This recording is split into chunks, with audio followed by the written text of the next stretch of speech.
Hi, thanks for joining me. I get a lot of people that will contact me and ask me the question about friendships or relationships where they're just one-sided. So it's a situation where it's usually the person contacting me that has lost a relationship, lost a friendship, lost somebody out of their life, and then it's still bothering them because they still want them in their life. And in a way, it's dwelling on that point of rejection, that somebody is choosing to go down a path where you're not in it anymore. And so it's very, very hard for that person to move on because they're sitting there with that feeling of rejection. And also, when you're in a situation where there's two people and you've been getting along for, years, you can be bouncing off one another, and in a way you're giving something to each other. So one person is getting something from the other person or giving them something, and this person is doing the same. They're getting something from them or giving to them. And so when one of them is removed, the person that's left is not getting that fulfillment anymore.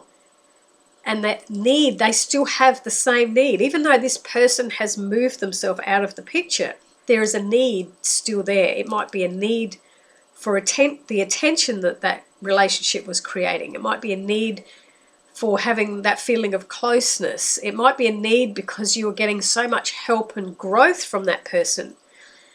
And because they've left, you don't know where to get that from anymore. That need is still there. The need never went away. Just because a person went away, that need didn't go away.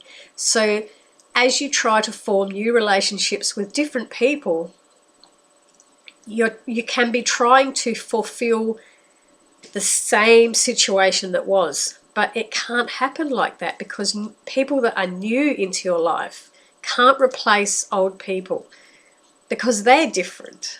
It's very, very unique when you've got your energy and you've got somebody else's energy, and that energy is bouncing off one another. When that energy goes away and you're looking to find something to fulfill you still, you find all these new people start coming in, but you can't compare it to the same feeling that you had with that other person because that was unique to them. Each new person that comes in is going to have their own uniqueness. And I get a lot of people that will, they ask me the question because, there was one lady who 20 years ago, she had two really, really close friends and they left her life. And at the time, she still needed them in her life. And they left and they went on to do other things. And it sort of bothered her for many, many years. It keeps bothering her that they kind of left her in the lurch. And she couldn't see it from the situation that they needed to go down a different path. Their journey was in a different place. And they just didn't want her. The fact was they did not want her in their life. And that can be so hard to take on board because that's where this rejection comes from. We don't want to ever feel like people don't want us. Or we don't want to look at ourselves and go, we start doing that blame thing, don't we? What was I doing wrong? Why don't they want me in their life? What's wrong with me? And then we start that circle of thought. But is it just a case of everyone is growing and at their own levels of awareness? And if they don't gel with you anymore, how do they stay there? Like, I think because from both sides of the coin, it's like this person's feeling very, very rejected and unwanted. But this person over here is also feeling very, very guilty for having to remove themselves from the other person's life. Because we don't like hurting people. I had a lady the other day that felt so triggered because she said no to somebody. And she was saying no to them because she has her boundaries, and this person was not within those boundaries. So she said no. And then she felt this incredible feeling of guilt for saying no to them. Because energetically you can feel what somebody else is feeling. And by saying no to somebody, you can get that energy back from them, which is, I'm hurt. I'm hurt because you don't want me there. You don't want to engage in me. You don't want to answer my text. You're ghosting me. Whatever the situation, when somebody feels that, they project it out. And if you're sensitive, you're going to feel that. So you'll know what they're feeling. And then that's where your own guilt can come in, because you don't want to hurt people's feelings. It's such a difficult balance to want to put yourself first, but also not hurt other people's feelings. I know that when I went through my separation in my marriage, my husband is a really nice guy. I spent 30 years with him. He's a great guy, fantastic father. And that point where I had to actually say to him, I don't want to be in your life anymore, that took me like a long time to find the courage to speak those words, because I knew it was going to hurt his feelings. And then I also knew I was going to feel hurt because I hurt. And you can't win. It's a situation where no one's going to win. It's more of a situation where you have to actually just learn to manage those emotions. So you get to manage that, okay, I'm setting my boundaries here. I'm stating what I would like in life. And I'm sorry that if you're overstepping those boundaries, or I'm sorry if you don't belong in my life. I don't feel like you belong in my life anymore in the capacity that it was before. You can still be in somebody's life, but it's a different capacity, because you don't want anything from them anymore, or you don't engage with things. Are different. The energy has just shifted, and it's not like it was before. It's different now, and so you're trying to create something different. So both sides of the coin. It's not like if someone just walks out of your life and you're feeling hurt and you're feeling rejected or abandoned, and you still have a need and you still want them, but they're just not going to come back. It's not just you that's going through feelings. They're also going through their own things. They're going through their own feelings of guilt by having to do that or having to hurt somebody else. And they will still feel your energy when you're going through that. So it's not like you just cut ties and off you go. People still have thoughts. Thoughts come up about people from the past. When things, if you've had an altercation with someone and you've separated, you can try as much as you like to cut that person, just cut them out of your thoughts and never think of them again. But if they sneak in there, there's always something that will sneak in there where you do think of them, because they were part of your past. They were part of molding you to who you are today. And your soul will still like them. Your soul will thank them for what they gave to you. It's just your ego. It's the ego that's the part that's holding on to the guilt or the rejection. That's all the ego thinking. So it's always going to be on both sides that people are going through things. How do you,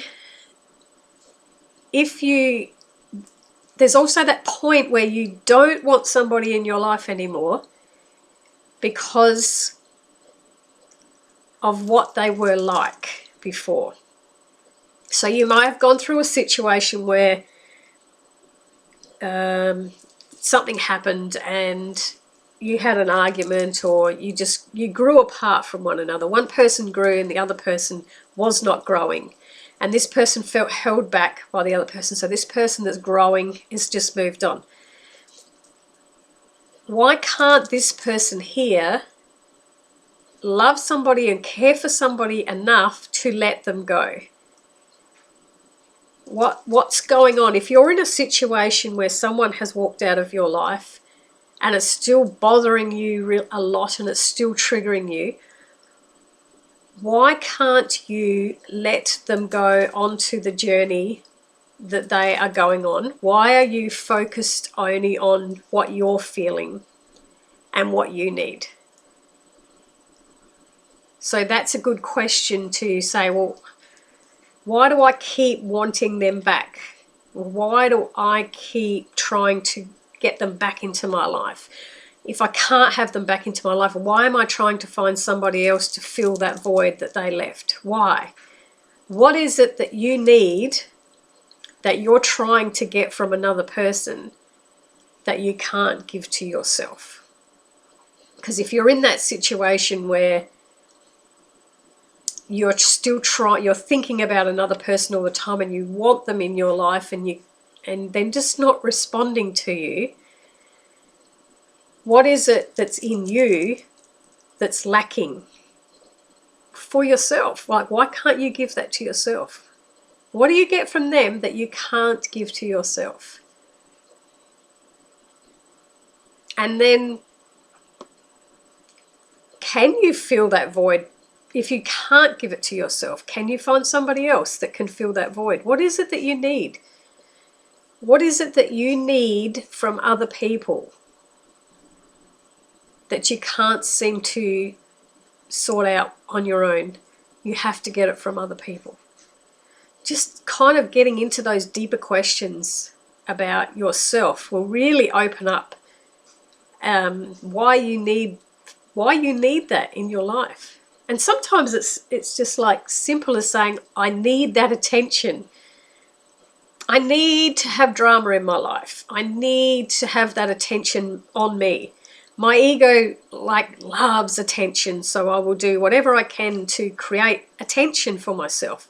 It's not a wrong thing. It's just part of the personality that is what that person needs. Somebody else might, I just need peace and quiet. I'm gonna move away from everybody because I just want peace and quiet because I haven't had peace and quiet for most of my life. But that's okay. Whatever it is, it's not that you're judging it as a right or a wrong. You're just making a judgment of it to understand it. Say, okay, this is what I need. I need that person over there because I can't sort my problems out on my own. I need to unload my problems onto somebody else and have them sort it out for me. So that person no longer will do that for me. That person is no longer willing to sort out my problems for me. So will I find another person that's going to sort my problems out for me, or will I finally figure them out myself? They're the kind of questions you ask yourself. I need that person over there because they make me feel comfortable. And without them, I don't feel comfortable. Can I find somebody else that can make me feel comfortable? Or can I feel comfortable in my own space?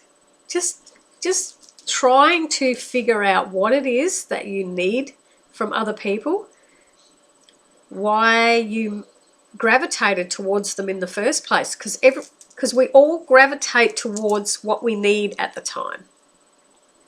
And then when we've gone through our lessons and we've gone through the experience and we grow, we get to a point of, I can see I don't need them anymore. I don't need that person anymore. And then you feel like you just want to move. And sometimes it'll just be two people just slowly separate out of each other's lives, and it's really good. Like you see each other a year later, or you cross over them on social media, and it's just like, oh, I wonder what they're doing now. There's no animosity there or anything like that. It's just kind of like an agreement of two souls just moving in different directions. The problem only occurs when one soul is moving and the other one is not. The other soul hasn't grown, hasn't changed. This one's changed and the other one hasn't changed. And this one that hasn't changed can't for the life of them figure out why someone else is moving away from them. They just haven't got to that level yet.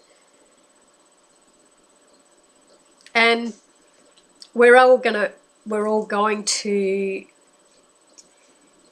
go to those levels at our own pace. Sometimes you just can't learn something. No matter what is thrown at a person, they won't learn anything. They'll just stay exactly the same as they always were. And there's no growth. And that's perfectly fine. And then another person will just move on. And another thing is, if you have two people that are very, very close to one another, it could be in a marriage, or just an intimate relationship, in a close friendship, and you know them very, very well. When one of them has grown and moved higher up and become more wise, they see things differently. Now, if this person hasn't changed at all and this person has changed a lot, if they come back into your life, you're probably not going to get along like you used to, because you don't have anything in common anymore. You only had something in common for the time frame that was needed. And so as much as you want somebody back in your life, if they come back, they're going to be a different person. And then that's when you go, I don't even know this person anymore. I had a similar situation. I knew someone like when I was a teenager, and then I met them again when we were like in our 50s. And they were nothing like you remember them when you're a teenager and the way you are. They're just totally different people. It's like a total stranger, even though you knew them well at a certain point in your life. When you sit down with them again, it's like meeting a totally new person. They aren't the same people. And they shouldn't be, because after all those years, you should grow and you should change. That's what we're all here for. So for your own situation, if you are somebody who's trying to move away from somebody and they're not letting you go, your lessons will come about the strength of creating your boundaries and sticking to your boundaries. And if you feel guilt when you say no to them, that's okay. Just feel the guilt. You don't have to avoid it. Just say, okay, I feel guilty. You don't have to tell them. Just tell yourself, I feel guilty. But in another aspect, I'm feeling really good that I am putting myself first. And if you're a person who's had friendships move away, and you've had people move away from you and you want them back in your life, can you allow them to follow the path that do you love them enough to allow them to follow the path, or is it more important that you're holding on to them for your own sake? So you're putting yourself above all else, and that's okay. If you want to, that's a form of being selfish, of not allowing somebody else to follow their path. But that's fine. If you choose selfishness, that is totally fine. But it's just understanding what do I need from this? What do I need? What do they need as well? It's always about two people. Unfortunately, we can't have everything our own way. We would love to have everything to go our own way, but when it's two people involved, there's always got to be a compromise. You've always got to consider what they want, consider what you want, and try to find that equal ground. So, yeah, it was an interesting topic. I get it just lately. I've been getting an awful lot of people contacting me with exactly that situation. Most of the ones that have been contacting me have been, they're in the situation where people have left their life and they're the ones that feel abandoned. They're the ones that feel rejected, and they want them back in their life still, and they're not coming back. And some of them have been ghosted. Some of them have been, just ignored. And some of them have just had that, you can feel that tenseness that they just don't want to engage with it anymore. And it's a horrible feeling to go through, to have people that just don't want you in your life, because it makes you kind of feel lonely. And then you're trying to find somebody else to fill the void and you can't find it. So what is it about you? If you're in that situation, what is it that you can't give to yourself that you're trying to get from other people? Maybe that's where your lesson is. And understanding that they're growing, your person that's left is growing and going on their own path. and you don't have control over everything, and that's such a hard thing, isn't it, to let go of that control. So yeah, I think if you just ask yourself questions around if you're going through situations like that, getting deeper into you and understanding you better, it will help the situation in some way. So thanks again for listening to me.